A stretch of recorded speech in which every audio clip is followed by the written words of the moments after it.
So I'm going to give you a little how-to for this POGIL. Right now, most of your answers to the questions are going to come from these little paragraphs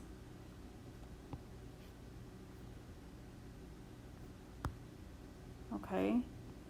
It says, read this. You've got bolded words, and most of the things that are bolded in the paragraphs are going to be asked about in the question sections.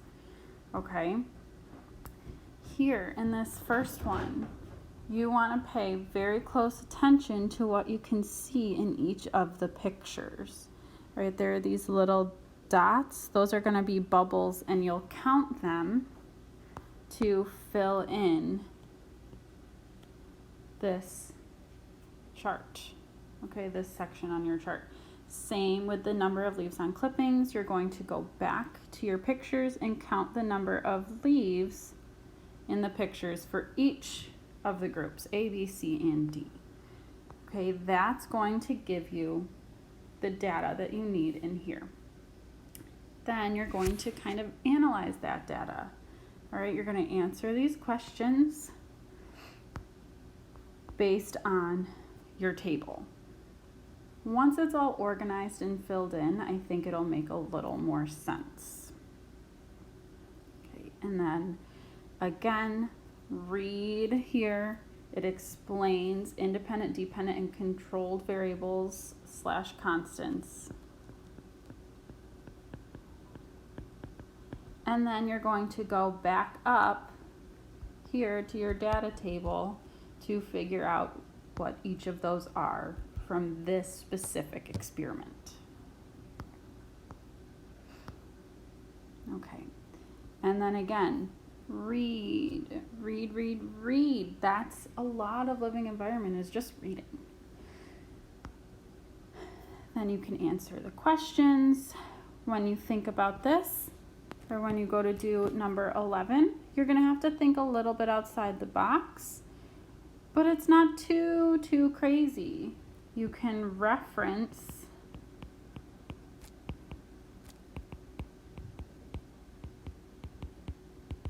just reference a paragraph up here and then think about things. Here, if you have a question, you can email me, but I really want you to try.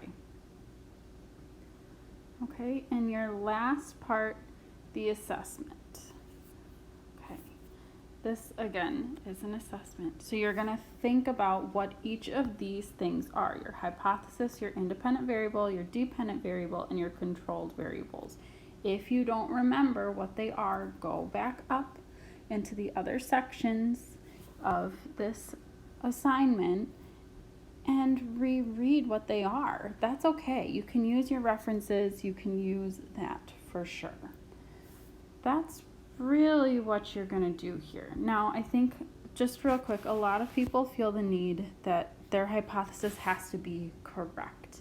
It has to work, it has to be right, and they stress out over whether or not it is. You don't know if your hypothesis is going to be right. So I just want to pull that stress off.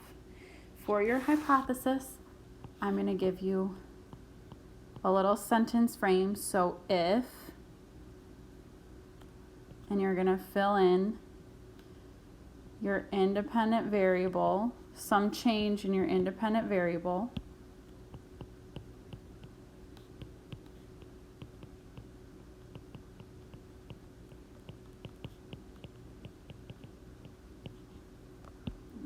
Make this longer. Then there will be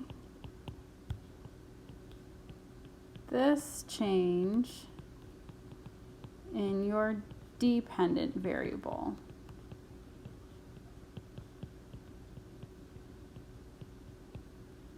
Okay, so anything that's underlined, you're probably going to change with your own words, but you always want to start with if, talk about whatever change you think there is in that independent variable, then write in what you think will change in your dependent variable.